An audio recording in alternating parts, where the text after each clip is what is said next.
I was 15, and my sister was about 24 when she passed. Being the youngest of 4 siblings, I got to spend the least amount of time with her, which meant less time to strengthen our bond and create memories. She also only lived with us for at most a year and a half before we'd move elsewhere, with her staying at a different residence. I was mostly raised with my older brother and my older sister, but I still loved her all the same. My sister had always had an issue with asthma, like my brother, but unlike her, he didn't smoke and she did. I don't remember when they were diagnosed, but I don't think any of us at the time thought asthma was a serious illness. And I never stopped to think that maybe her smoking habit would worsen her condition, to the point that it would be a disability. I look back now, and I realize how severe my sister's condition really was, because small things like dust, cut grass, too cold or too warm air would make her cough uncontrollably and trigger severe asthma attacks. I feel partially responsible for not trying hard enough and allowing her to continue to smoke, and slowly damage her body right before my eyes. Every day, she'd need to plug in a machine to cover her entire mouth with an oxygen mask to help her breathe. Her asthma was not some temporary illness that people grew out of, or used an inhaler to help breathe or stop a wheezing problem.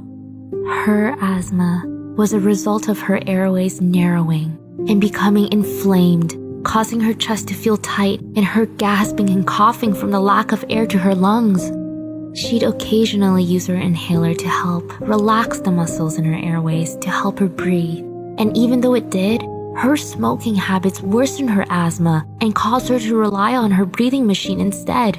The entire house would echo with the sound of the machine every time it was on, letting us know she was there. But one night, I woke up from a nap and I didn't see my sister beside her machine. She was gone from the house. My mom told me she had been sent away in an ambulance because she was unable to breathe.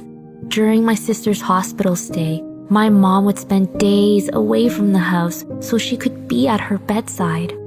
While she was there, my sister's 2 children, a boy and a girl around the age of 2, who we referred to as the twins because they stayed behind at home. I never visited my sister in the hospital.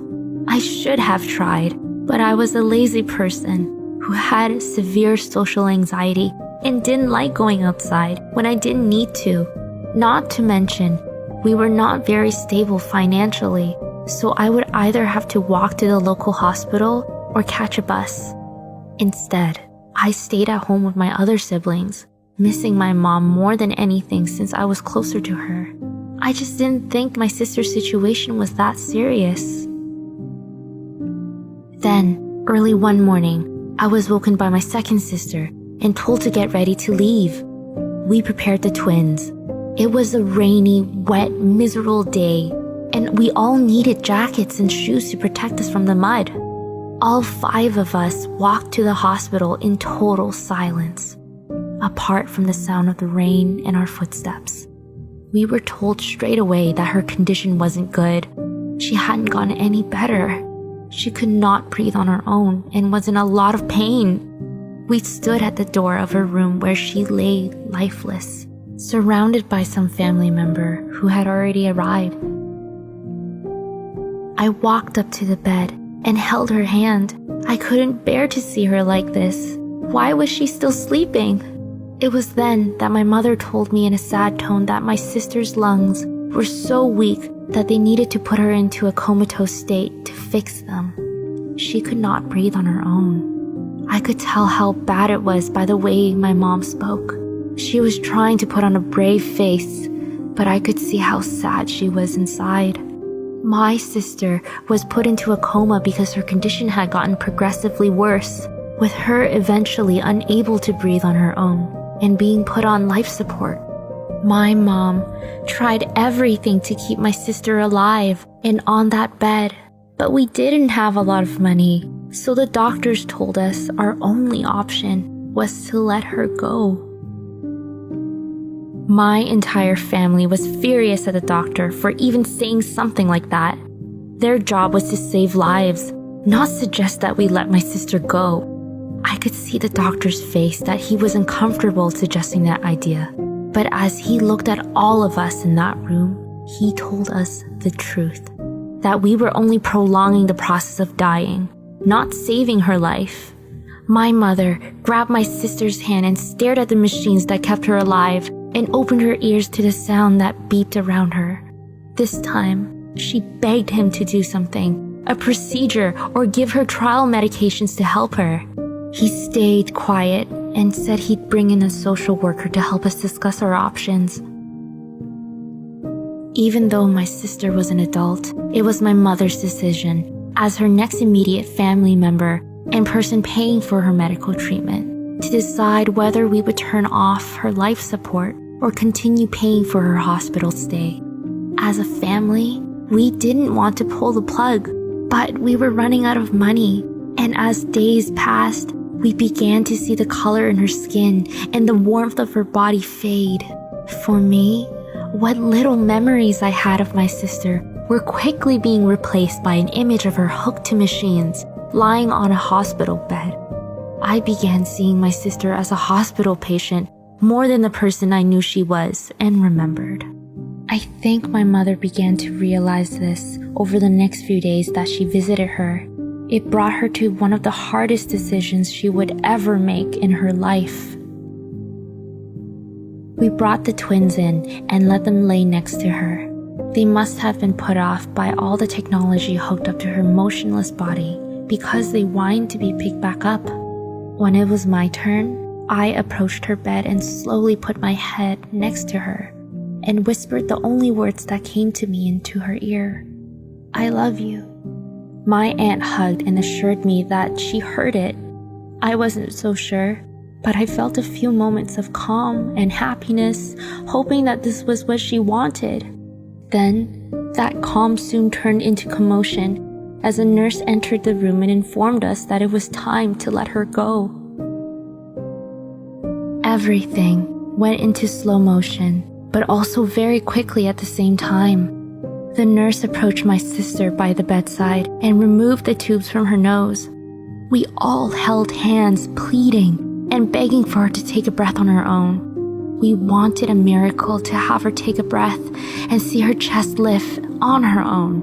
The room grew silent, and within a few short seconds, all I heard were tears dropping to the floor and the silent breath of air being held by everyone. I looked at my sister and knew this was the last time I would ever see her alive. Her mouth was open like a fish out of water from when the nurse pulled her breathing tube out. Her skin pale and dry, her body motionless and calm. We gathered around, letting her know we'd always love her, and saw her heart rate monitor beep for the final time. The months after her passing, I battled with myself and my own grief. I was envious of the bonds that everyone else had with her that I didn't get a chance to build. I was still sad, of course, but not sad enough to keep crying. I was so envious of my other relatives because most of them had taken pictures with my sister and I had none. I felt so guilty for not trying harder to be her friend like everyone else. I should have been grieving just as hard, but I wasn't. I had great memories of my sister. Kind, helpful, funny, always looking out for my best interests and trying to give her baby sister good advice.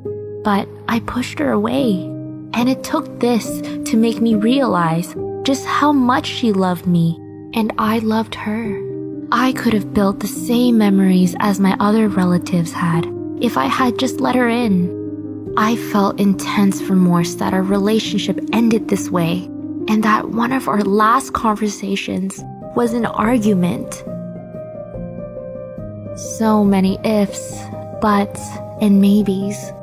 I just couldn't help think that I was to blame, that I could have changed things. If I'd stopped her smoking, she would still be here now. If I hadn't complained so much and actually put an effort into our relationship, we would have built a stronger bond. Maybe I didn't deserve to spend as much time with her because I pushed her away. Over time, I've learned that I couldn't hold on to my regrets. I have to move on and cherish the memories that I did make with her and not lament over the ones that we could have made had we been closer. I've learned a lot since my sister left us. Every argument we've ever had was over petty things that could have been easily forgiven and forgotten. And had they been, we would have built a stronger bond together. We should always forgive others that are close to us, especially when it's really only petty things, as no one knows just how much time we have to spend together. I know now I would do things very differently given a second chance, even if it was just a chance to apologize. But sometimes we don't get second chances.